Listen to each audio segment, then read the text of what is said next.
Hi, welcome to Sherin's kitchen. இன்றைக்கி நம்ம ஷெரின்ஸ் கிச்சனில் ஒரு வீட்டுக்கு நமக்கு ஒரு ரொம்ப முக்கியமான ஒரு கொஞ்சம் பொருளெல்லாம் வாங்கிட்டு வந்திருக்கேன். பார்த்தாலே தெரிஞ்சிருக்கும் என்னெல்லாம் வாங்கியிருக்கேன் அப்படின்னு சொல்லிட்டு. மண் பாத்திரங்கள்லாம் வாங்கிட்டு வந்திருக்கேன்.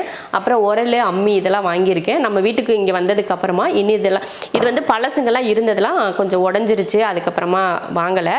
சரி கொஞ்ச நாள் கழித்து வாங்கிக்கலான்னு சொல்லிட்டு இப்போ தான் சரி வாங்கலான்னு வாங்கிட்டு வந்தேன். இங்கே நான் கவுண்டம்பாளையத்தில் அந்த மேம்பாலத்துக்கு கீழே இருக்கும் இல்லையா கடைகள், அங்கே தான் நான் இதெல்லாம் வாங்கினோம். இந்த அம்மி உரல் இதெல்லாம் பார்த்தீங்கன்னா சிவானந்த காலனியில் புதுப்பாலம் அப்படின்னு ஒரு இடத்துல இருக்குது. அந்த ரயில்வே பாலத்துக்கு கீழே இருக்கும் இல்லையா, அங்கே வாங்கிட்டு வந்தோம். இது அப்புறம் ரேட் என்ன அப்படின்னு பார்த்தீங்கன்னா ஃபஸ்ட்டு நான் வந்து இதுக்கு சொல்லிடுறேன். உரலுக்கும் அம்மிக்கு என்ன ரேட் அப்படிங்கிறத சொல்லிடுறேன். இது வந்து கருங்கல்ல தான், கிரானைட்டில் மார்பிளில் இதில் எல்லாம் நான் கூட வச்சுருக்காங்க. ஆனால் கல் தான் ரொம்ப நல்லதுன்னு சொல்லிட்டு நான் கல்லையே வாங்கிட்டு வந்துட்டேன். சரி எதுக்கு அதெல்லாம் வாங்கிட்டு, காலங்காலமாக கருங்கல்லில் இருக்கிற அம்மி உரல் இது தான் யூஸ் பண்ணுவாங்க, அதையே நம்ம வாங்கிக்கலாம் அப்படின்னு வாங்கிட்டேன். அது வந்து கிரானைட்லாம் இருக்கிறதுலாம் பார்த்தீங்கன்னா மார்பிளில் இருக்கலாம், விலை ஜாஸ்தி இருந்துச்சு. இது வந்து கம்மியாக இருக்கும், இதுவே போதும் அப்படின்னு வாங்கிட்டு வந்தாச்சு. இந்த உரல் வந்து என்ன ரேட்டுனா 750 ரூபாய்க்கு நாங்கள் வாங்கினோம். விலையெல்லாம் பார்க்குறப்போ எனக்கு பரவாயில்ல. முதல்ல 900 ஒரு கடையில் நாங்கள் 2-3 கடை அங்கே லைனாக இருக்குது. நாங்கள் விசாரித்து பார்த்துட்டு தான் வாங்கினோம். ஒவ்வொரு கடையிலும் ஒவ்வொரு விதமாக ரேட் சொன்னாங்க. சரி இன்னொரு கடையில் வாங்கலாம்னு சொல்லிட்டு நடுவில் ஒரு கடை இருந்துச்சு. அந்த கடையில் நாங்கள் கேட்டப்போ இது 750 ரூபான்னு சொன்னாங்க. அதனால் இது வந்து 750 ரூபாய்க்கு வாங்கிட்டேன். அதுக்கப்புறமா இது வந்து நல்ல ஸ்டீலில் வந்து கைப்பிடியெல்லாம் போட்டிருக்காங்க. நாங்கள் எல்லாம் கேட்டு தான் வாங்கினோம். ஒரு வேளை ஸ்டீல் இது பிஞ்சு போயிடுமா என்ன ஏதுன்னு கேட்டால் அதெல்லாம் ஒன்றும் ஆகாது, நாங்கள் நல்ல தரமாக தான் செஞ்சு வச்சுருக்கோம், எதுவுமே ஆகாது அப்படின்னு சொல்லிட்டு சொன்னாங்க. அதுக்கப்புறமா இது பரவாயில்ல, 750 ரூபாய்க்கு இது பரவாயில்ல தான், அவங்களோட வேலை கூலிக்கே இது சரியாக இருக்கும் அப்படின்னு தான். நாங்கள் வந்து பேரமெல்லாம் பேசவே இல்லை, அவங்க சொன்னாங்க 750 ரூபான்னு சொல்லிட்டு. அந்த விலை எனக்கு சரி அப்படின்னு பட்டதுனால சரிங்க அப்படின்னு சொல்லிட்டு இதை கொடுத்து வாங்கிட்டு வந்துட்டோம். அதுக்கப்புறமா இந்த இந்த அம்மிக்கல் எவ்வளோ அப்படின்னு பார்த்தீங்கன்னா, எனக்கு ரொம்ப நாள் ஆசை அம்மியில் வந்து அரைச்சி குழம்புலாம் செய்யணும்னு சொல்லிட்டு. இந்த அம்மிக்கல் பார்த்தீங்கன்னா 13 இன்ச்சு. இது வந்து பார்த்தீங்கன்னா 700 ரூபாய்க்கு வாங்கணும். ஆனால் விலை ஜாஸ்தியாக கம்மியாக அப்படிங்கிறது எனக்கு தெரியல. ஏன்னா ஃபஸ்ட் டைம் இதுதான் முதல் தடவை விலை கேட்டு முதல் தடவையே நாங்கள் வாங்கிட்டு வந்திருக்கோம். இதுக்கு முன்னாடி போகிறப்பெல்லாம் நான் விலை கேட்டதும் இல்லை, அதை பற்றி யோசித்ததும் இல்லை. சரி வாங்கலாம். முதல்ல நான் கல்யாணம் பண்ணிட்டு வந்ததுலேருந்தே நான் வந்து அம்மி உரல் இதெல்லாம் வாங்கினதே கிடையாது.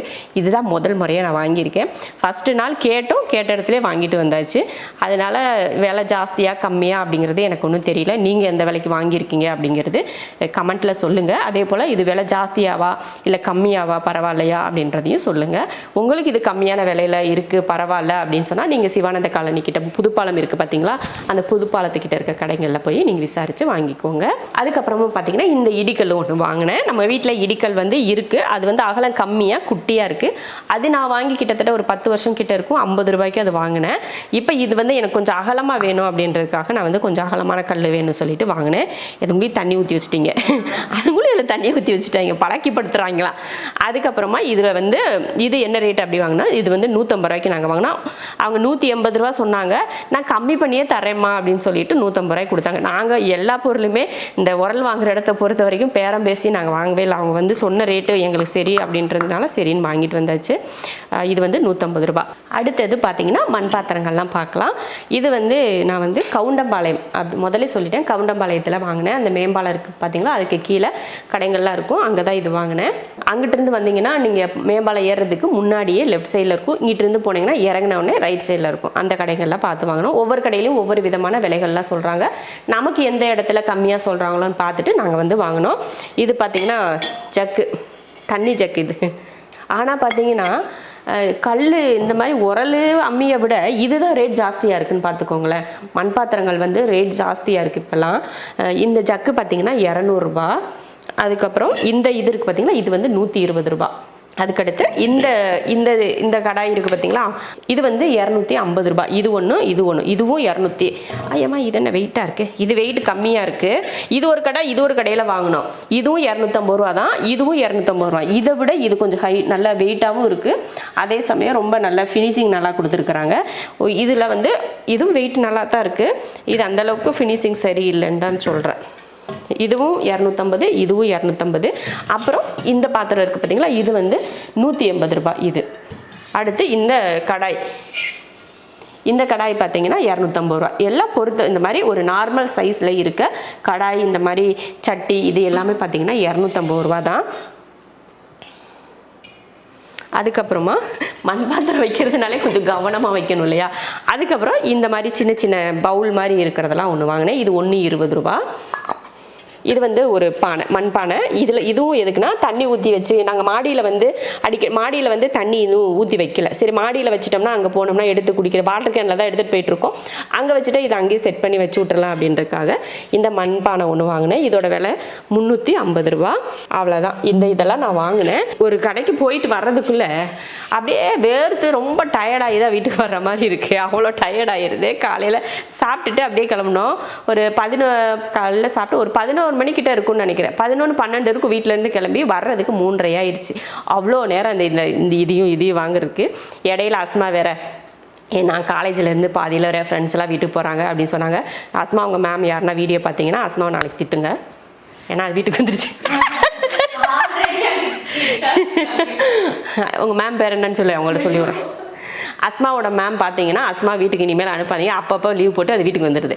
அவ்வளோதான். போட்டு கொடுக்க வேண்டியதாக போட்டு கொடுத்துட்டு, ஏன்னா வர்றது பிரச்சனை இல்லை. வர்றப்ப நான் ஆட்டோவில் வர்றேன், அதில் வரேன், இதில் வரேன், அதுக்கு வேற நான் காசு கொடுக்குறேன்.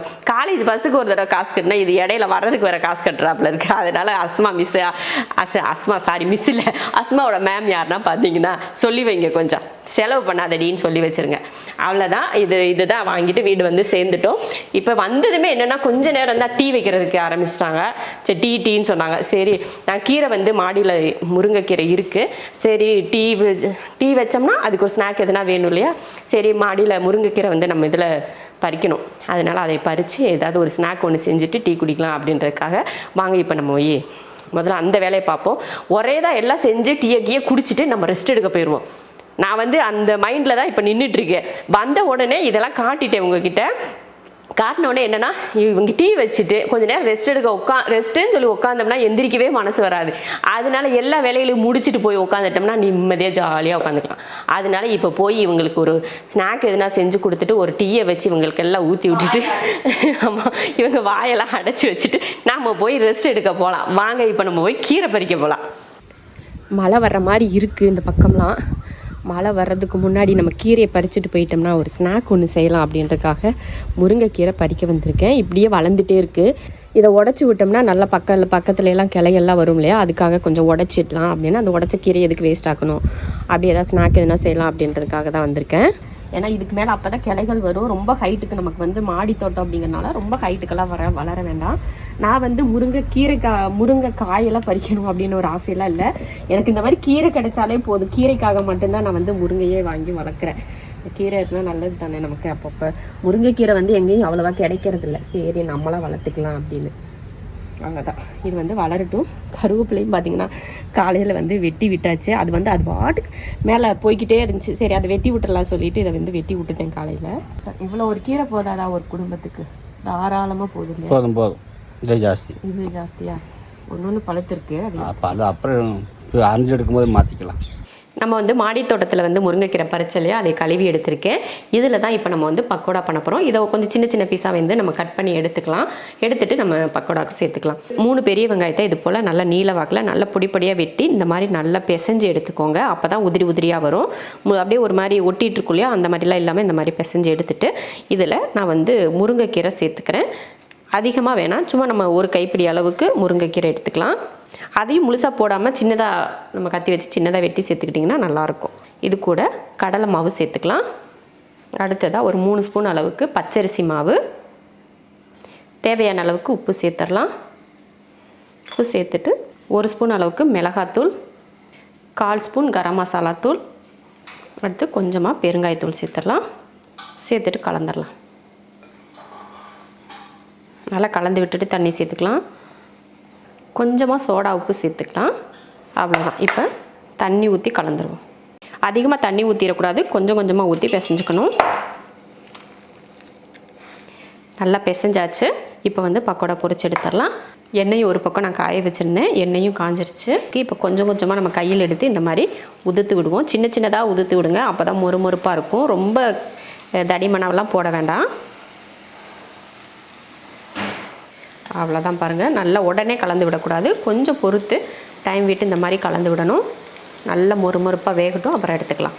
பாருங்கள் நல்லா மொறுன்னு வேக வச்சாச்சு. பாருங்கள் நல்லா எண்ணெயை பிடிச்சிட்டு பிளேட்டில் மாற்றிடலாம்.